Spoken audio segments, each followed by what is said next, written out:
And welcome. Thanks for joining me this evening. And it could be the morning, the afternoon where you are. There's 2 people viewing, so that's good. That's a good start. And I've got a number of things laid out for this broadcast. And I'm also curious about the sound. Can you hear me? Is it clear enough? Please let me know on the side if you can.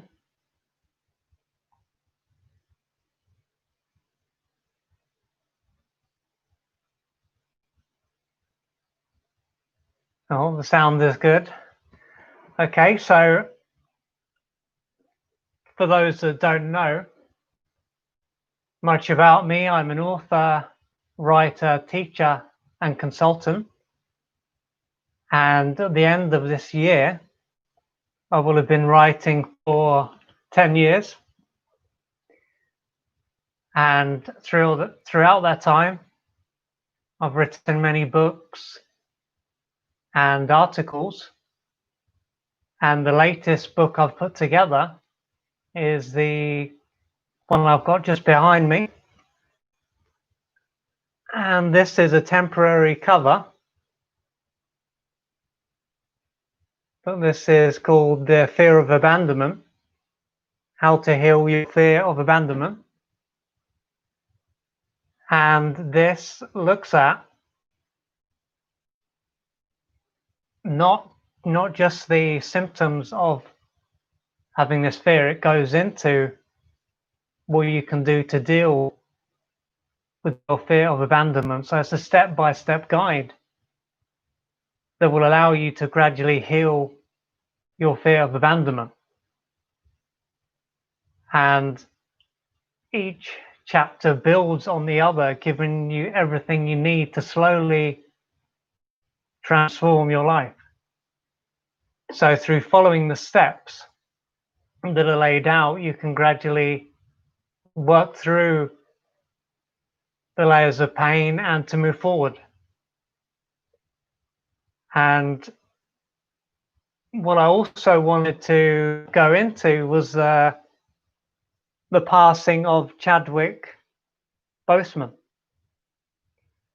who is the actor who is probably best known for playing the Black Panther in the Marvel films. And it was said for 4 years he was suffering from colon cancer. And not many people, perhaps most people on the planet, didn't know that he had cancer. It was only after he basically passed on, by the sounds of things, that people found out.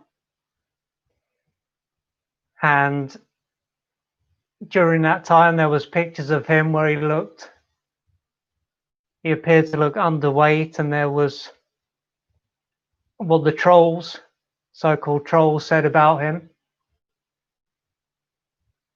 But of course, these people didn't realize the battle that he was fighting. And I think this shows that it is not always possible to see the battles that people are fighting behind the scenes. And they can put on a mask where it appears as though everything is fine. But behind that mask, they can be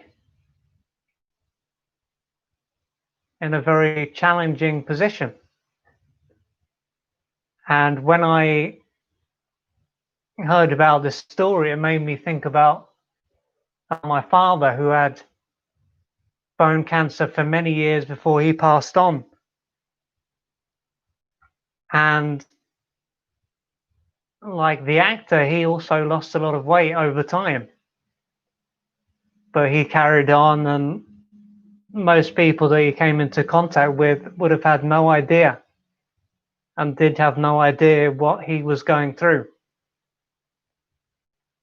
So I think that is a very important message.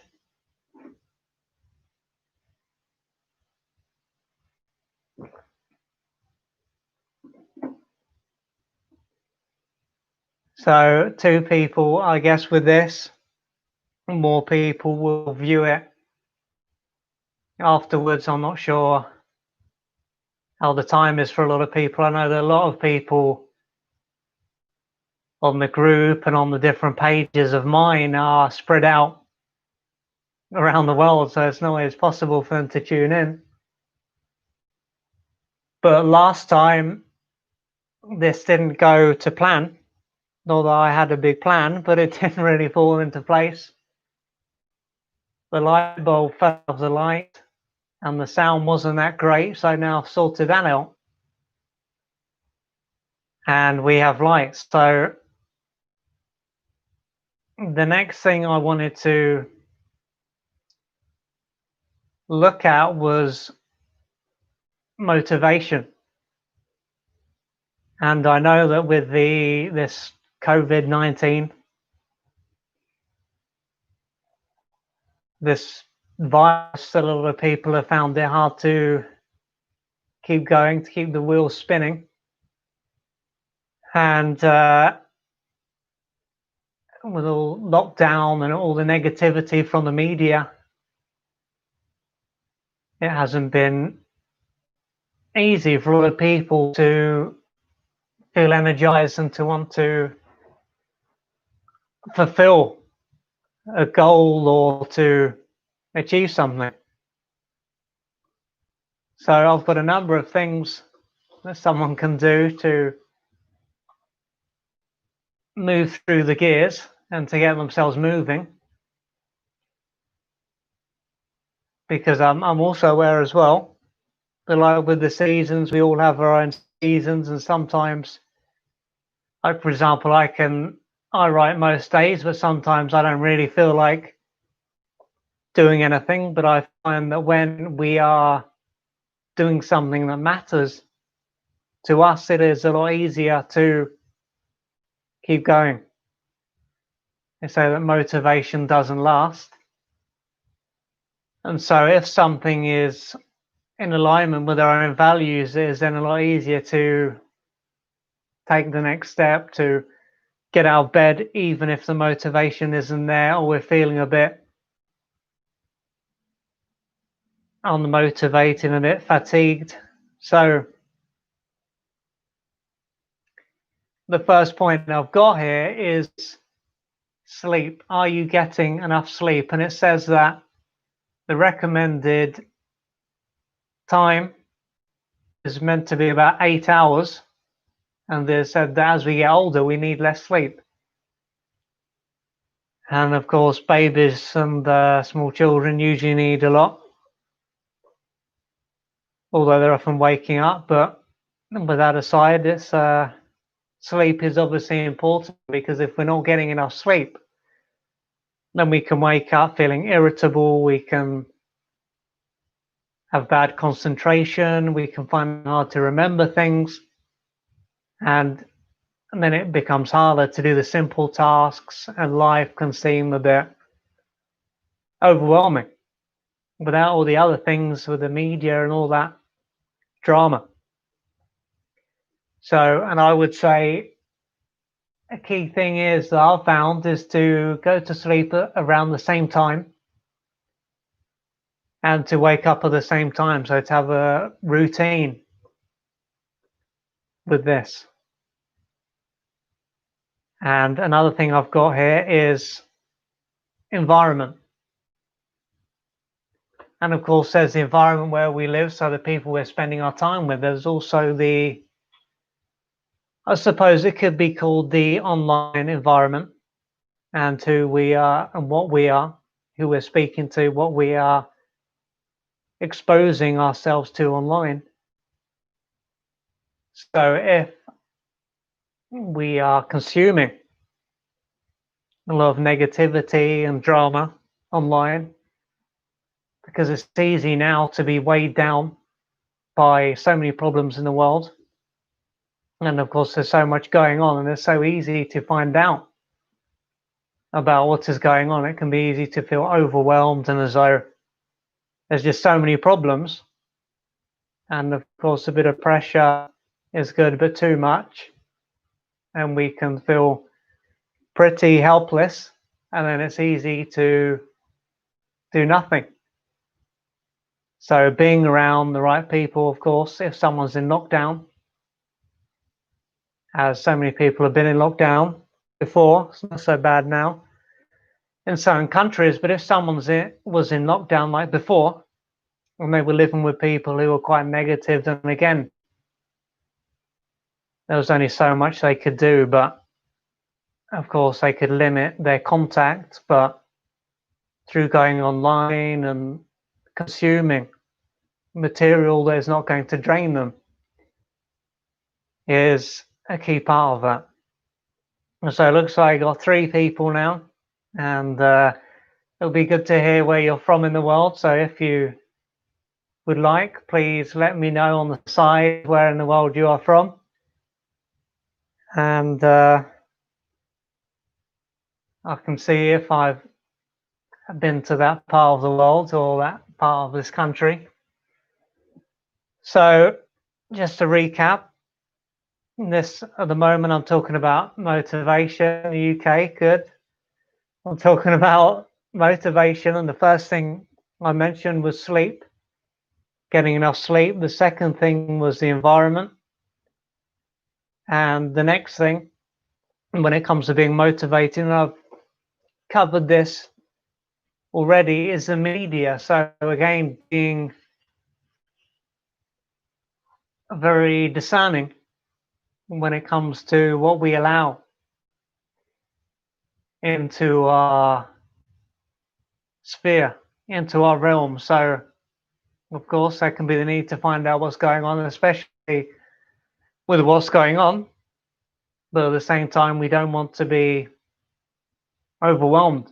We don't want to be in completely a bad way, because if we're not in a good way, then our ability to make a difference and to take care of ourselves is going to be greatly diminished, of course. So, and a lot of the content that's in the media now, it just seems though is they're designed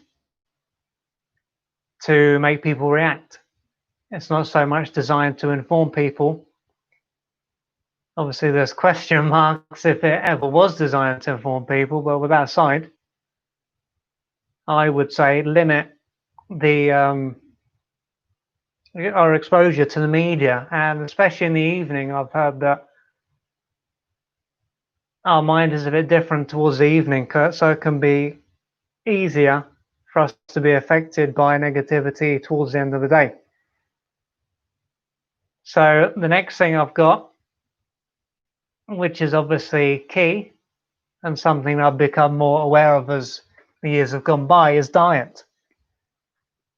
So if someone is living on foods and drinking things that are not serving them, so if they're not putting in the right fuel into their vehicle, so to speak, they're not going to be able to function at their best. So obviously a lot of the food today the quality is not very good. So often we have to supplement with vitamins and minerals and all those kinds of things. So can be important, and what works for one person is not going to work for another. But when it comes to feeling at least relaxed and in a good frame of mind, B vitamins and magnesium, I've found magnesium to be key. Good for the stomach, it's good for having a good sleep. And as I said in the beginning, if we have good sleep, then everything else can be a lot easier. So diet is key. And so one person here is from the UK. What about everyone else, the other 2 people that have joined me this evening? So And number 5, for motivation, another point I've got here is to have goals that are in alignment with our own values. So if we are doing things that are not meaningful to us, if we are doing something to please someone else, then it's going to be a lot harder for us to keep going.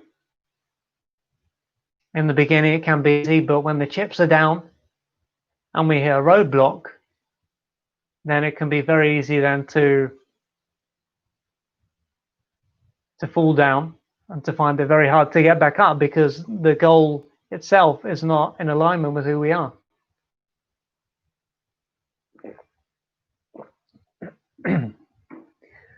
So that is the key.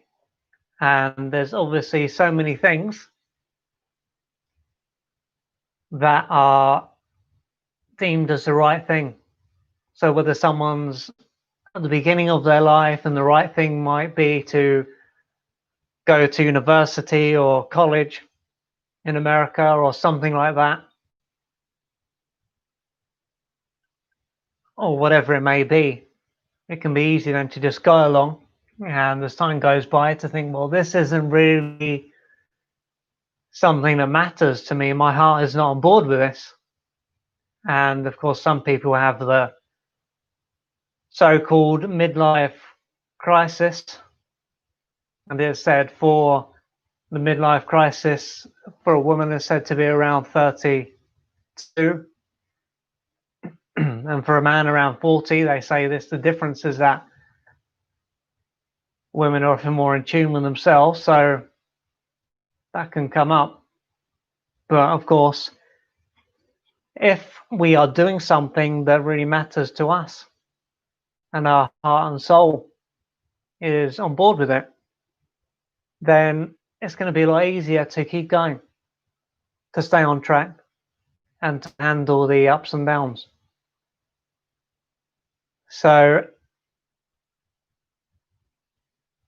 the other thing I've got here, number 7, lucky number 7, said to be a spiritual number. So we've got self-sabotage, and of course we can hold ourselves back from taking the next step, and we can stop ourselves just as we're about to reach the top of the mountain because of a lack of self-worth. So just as we're getting close to achieving a milestone or even taking the first step, we can hold ourselves back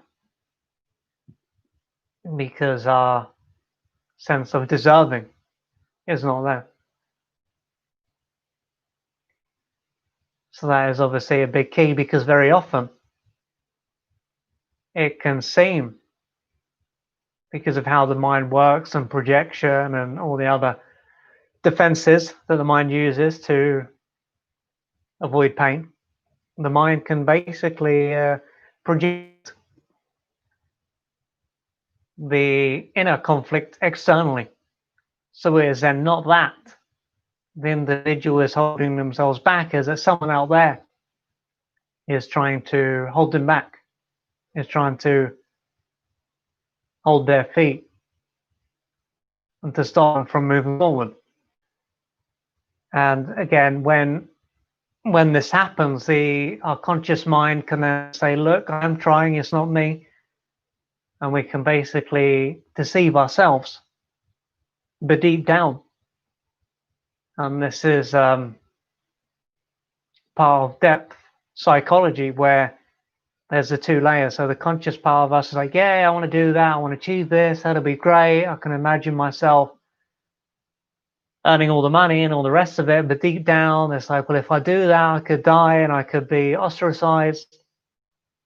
And so if something doesn't feel safe, it doesn't matter if we want to achieve something or not, because if that sense of safety is not there, then to hell with it, because it's not going to happen. or if it does happen, then it will soon wash away, like having sand in our hands and clenching our hands. We clench it and the sand goes. So that is not going to be very successful. And so that is the key part, the self-sabotage, because that can often go unnoticed. And it can take years. I know for me, it's taken me many years and to find how I've sabotaged myself, and always thought it was someone out there, this person or that person, whoever it may be. And I believed that I was wanting to move forward because I was doing courses and paying all this money to move forward, but the person that was holding me back was actually myself. And of course, there's many layers of sabotage, but the more we resolve these layers of sabotage, then it then becomes easier for us to achieve things. So that was 7. So the first one was sleep. It's essential for us to get sleep. Number 2, living in the right environment. Number 3, the media, cutting down on the media or the meats, and diet. Number 4, number 5 is goals. Number 6 is having goals that are in alignment with our own values. And number 7 is self-sabotage and the insidious nature of self-sabotage. So let's just have a look down here. That's an old message. So, okay, so that's that. And when it comes down to motivation, as I said in the beginning, we just like the seasons. When it comes to the weather, we can also have our own seasons. So sometimes we just need to let go and to wait until the energy comes back. There can always be a sense of timing. So the time might not be right for us to do something.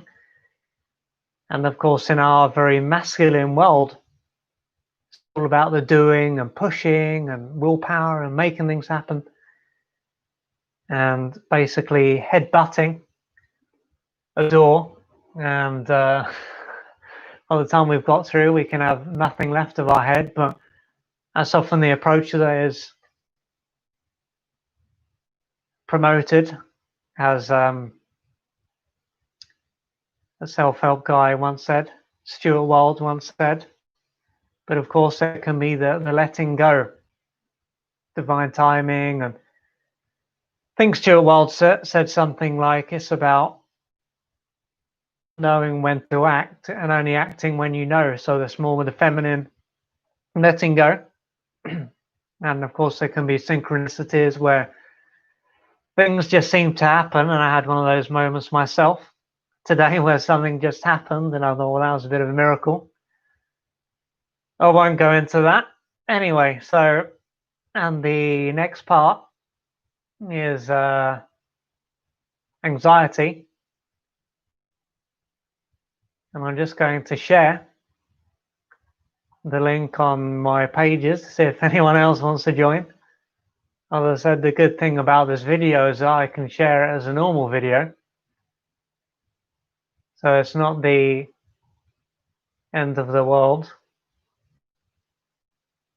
if not many people are on the other side.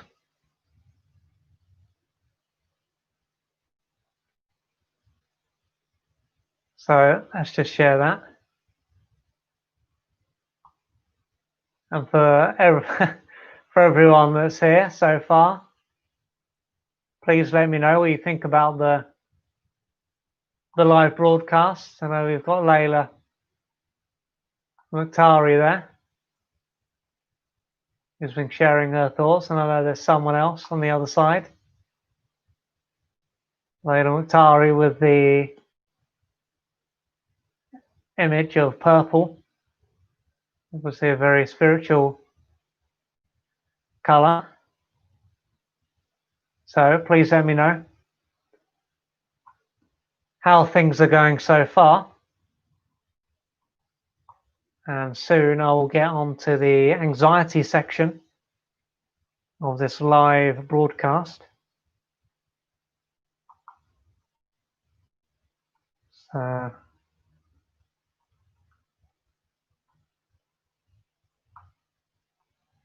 So one more share.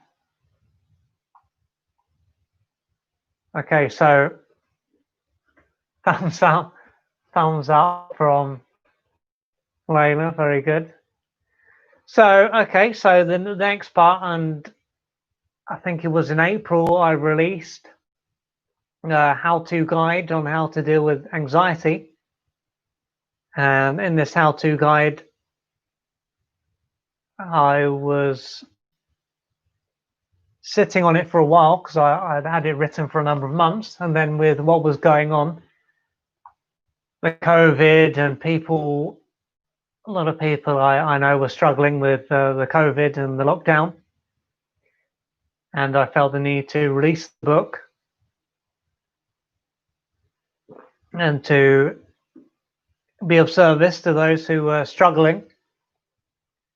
Because of course, mental health is already an issue for a lot of people suffering without having to stay in, with perhaps some people who they didn't really get on with. And where I live near to nature, so I could go there, but if I lived in one of these high-rise buildings, I probably would have gone mad myself. So I wanted to do something there. So like with the Abandonment book, this is a step-by-step guide to allow someone to settle down and to feel more in control, more at ease. And just like the other how-to guide, this has many steps. So of course someone can gradually become more settled, and unfortunately the book is not a panacea, but there are many practical tools in that book. It's not fluff. There are lots of tools there that someone can use without needing to be a millionaire. They can find a lot of the tools online for free. So, and that was what it was about for me, to be able to, with all these books, all these how-to guides, to supply information that someone can use and to gradually change their life. And as I said in the book, the main view I have of anxiety is that it's not about taking a pill. It's not about doing one thing. It's about living in a certain way. So just as someone who wants to be a great athlete or a great artist or whatever, that person needs to live in the right way. And in the same way, to have good mental health, my philosophy is that someone also needs to live in the right way. And due to our instant gratification society, there can often be the need for one thing that's going to solve everything. And this, of course, can create unrealistic expectations, and it can lead to more suffering. Because if someone's in a bad way already and then they are promised something that's supposedly going to transform their life and it doesn't work, it's going to be another setback, and they can end up believing, well, nothing is going to work, and they can feel even worse. And I've certainly experienced those moments myself. So, and this list I've got here, a number of these items were actually mentioned in a video, that I did on anxiety a number of months ago, perhaps over a year ago now. And I remember I was volunteering, and I remember walking through a shop, and I just had this idea to do this how to deal with anxiety video. So that was in 2000 and could have been 2018. So the first thing I've got here, and this is pretty much something that a lot of people know about now, is meditation. And this can be something quite simple. I know that if someone's, I just got something in the air there, I know that if someone's in a bad way, then meditation, as I've spoken to people about this, meditation might not be a good idea if they are carrying a lot of trauma, so they might not want to do that. But if someone is not in a overly bad way, then just simply closing their eyes and focusing on their breath, and just bring their attention to their breathing whenever their monkey mind kicks in. Just back to the breathing. And in the beginning, this can happen a lot. So they might wonder, be thinking about what's going to happen tonight, what they're going to have for dinner, what this person said, what's going to happen tomorrow. All these things can enter their mind. And because the mind, in the present moment, the mind has nothing to do. It has no purpose, so it's going to kick in to justify its own existence. So if that happens, that's okay. There's no need for you to judge yourself. This is the time when self-compassion comes in, and to connect to your heart and to make sure that you are being compassionate to yourself. Because it can be very easy for us to be kind to others, but often it's a lot harder for us to be kind to ourselves. So if you do find that you get distracted, just become aware of that. Just become distracted.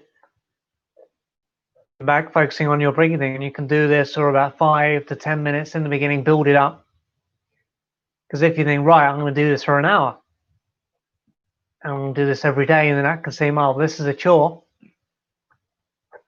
And then once it becomes a chore, then it's easy to not do it. But if you build it up and break it down, then it can become part of your life. And through doing this, you can find that you are more relaxed, you can feel more integrated, you can sleep better if you do it before you go to bed. And the reason you can be more relaxed and sleep better is because through meditating, it can be a time when it's like your mind is finding different pieces of information. So meditation is key. One way is to do this. I mean, you can do this with your eyes closed, you can do it with your eyes open, you can do it with one eye open, however you want. You can do it with music, you can do it in complete silence, however fits your character. And number 2 is deep breathing. So it's very easy for us to basically breathe into our chest. And I remember speaking to my father once, and I said, how are you breathing? And he was, breathing into his chest. And this was kind of normal, and there was no thought as to, well, perhaps the reason I've got a challenge breathing is because I need to breathe into my stomach. And of course, there is another element here with, if we are carrying a lot of pain and breathing into our stomach, we might not be able to go there, could be all seized up. So, just saying to someone, right, breathe into your stomach, that might not happen. In fact, being able to breathe into our stomach can very much be a lifelong process. But if someone can consciously breathe into their stomach, and I think it said something like 3 3 or 4 seconds in, 5 seconds out, and that activates the vagus nerve. And I think it's here when we breathe in, it's the sympathetic nervous system, and when we breathe out, it's a parasympathetic. And the sympathetic is to do with the fight or flight, and the parasympathetic is to do when we're relaxed. So it's the out breath that is key, because that will allow us to feel relaxed. So, and throughout the day, you can just become aware of it. So, am I breathing into my stomach? And this can allow you to feel a little more relaxed and at ease. And during situations where you might usually get worked up, breathing into your stomach can allow you to stay calm.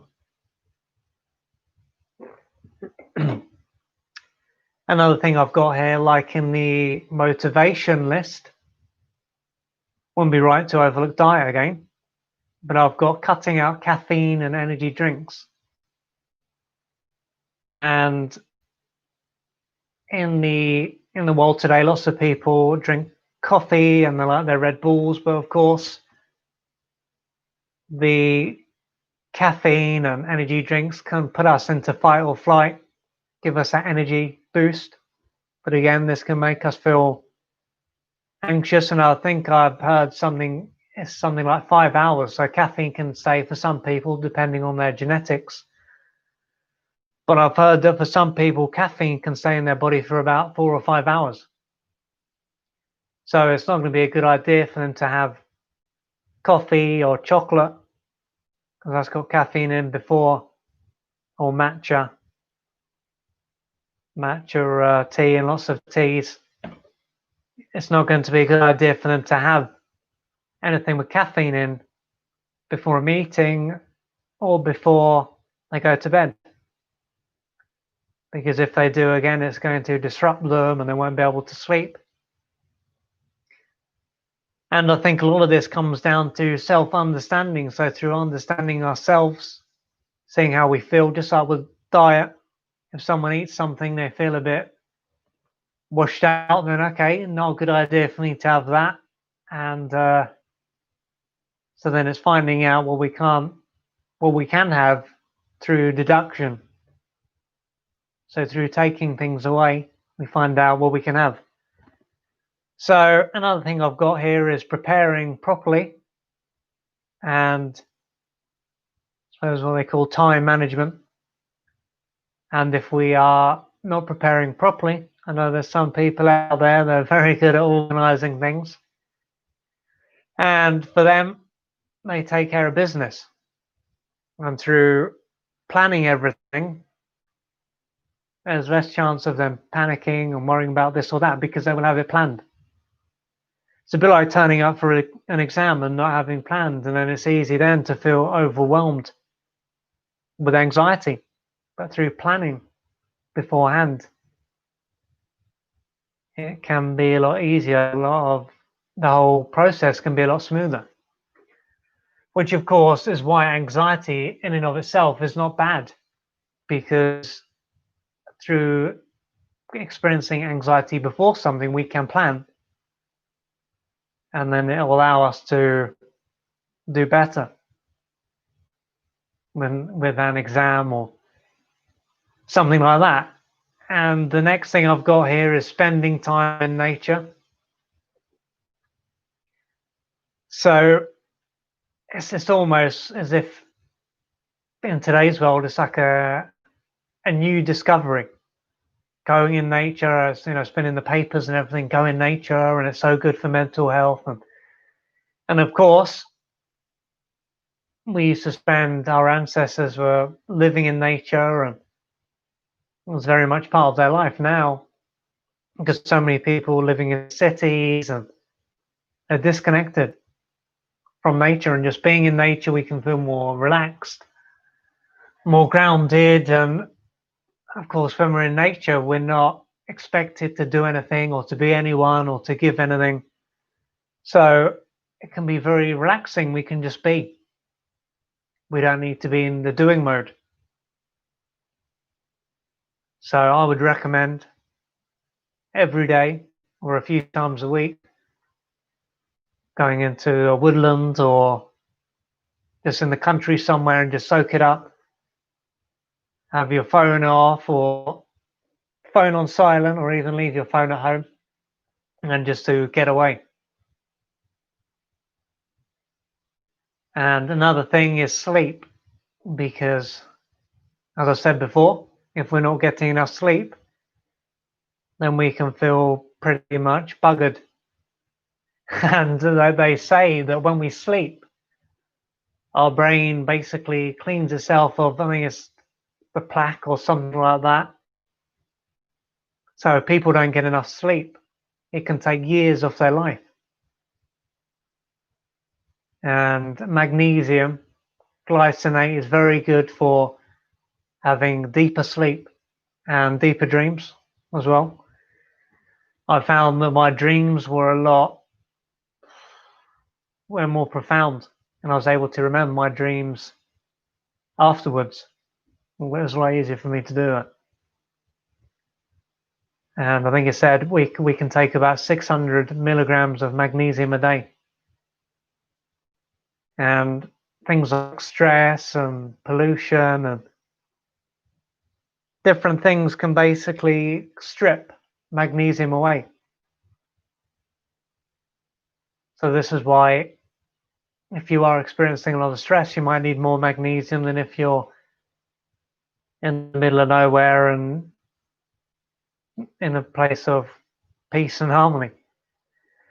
So number 9 or number 8, I missed that one, is supplements. So again, B vitamins, and recently I've become aware of adaptogens, and these are basically Ayurvedic and Chinese herbs that have been used for centuries,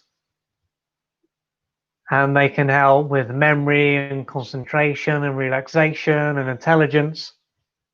And a good one for feeling relaxed is ashwagandha, and there's rhodiola, there's bacopa, there's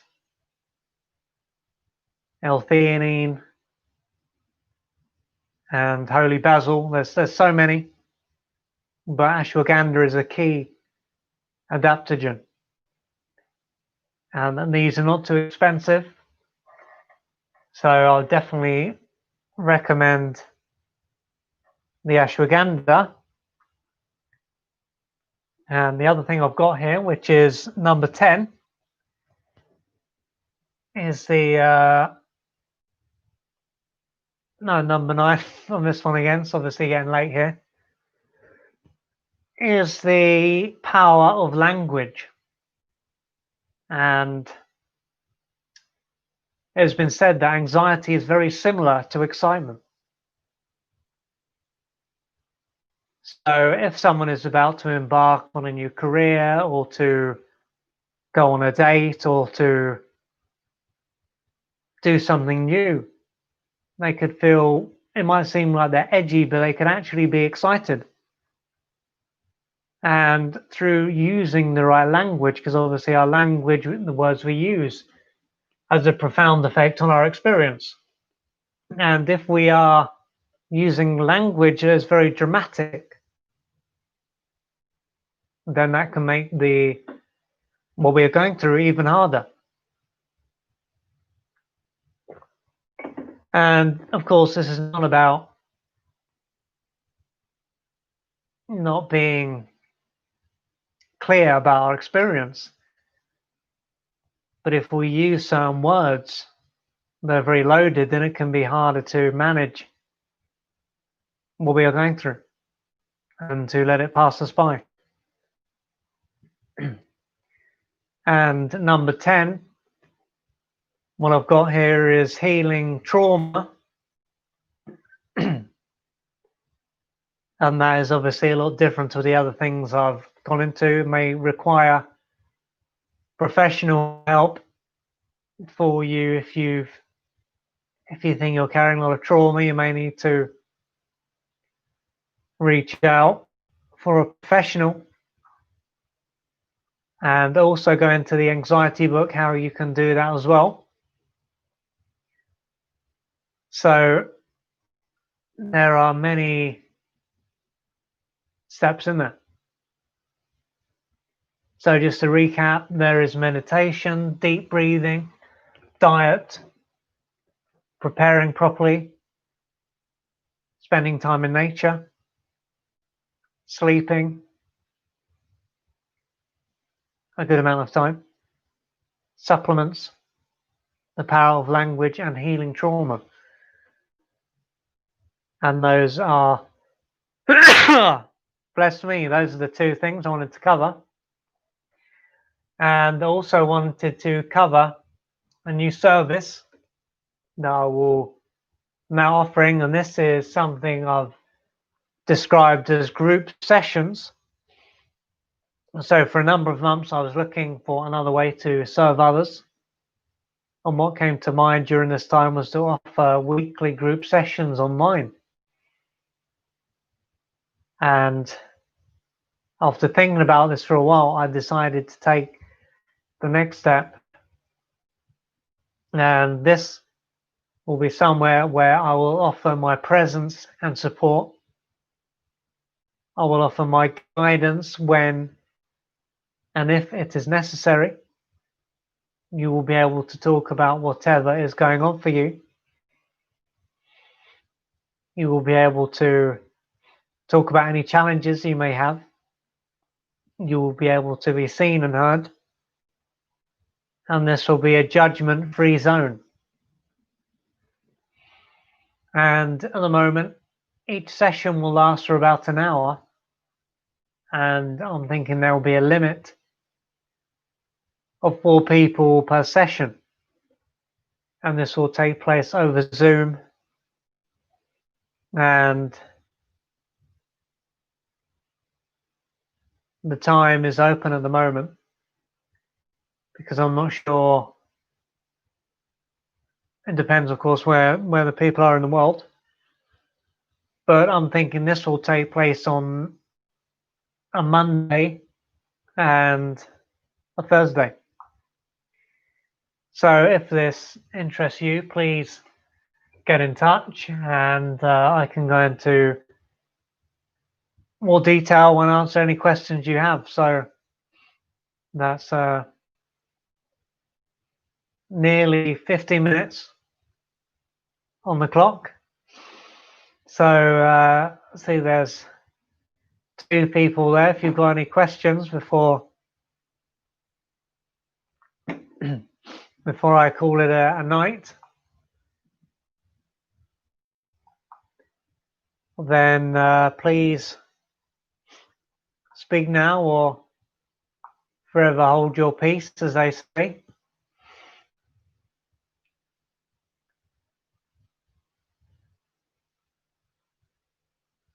Or perhaps I've answered everything.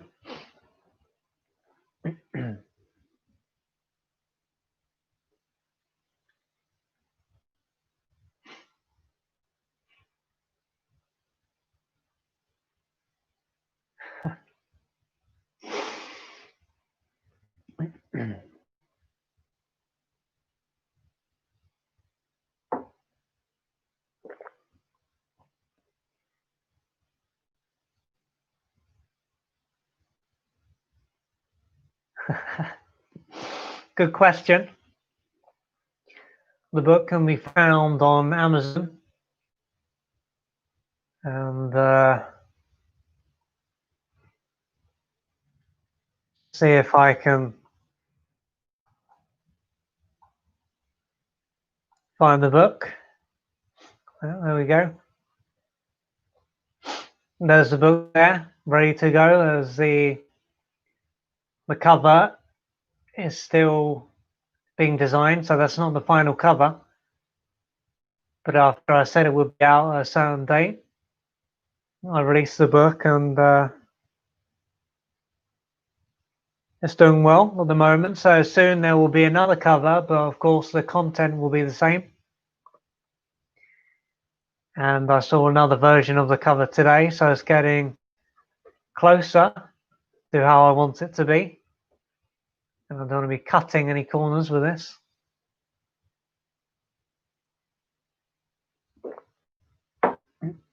So with that, I'm now going to be signing off, and I hope you've enjoyed the live broadcast, and you will join me again next time when I decide to do another one. So, the two people out there, everyone out there on the other side, sleep well, or have a good day, or have a good rest of the day, whatever time of the day is over there. And please get in touch if you got any questions, and talk to you later.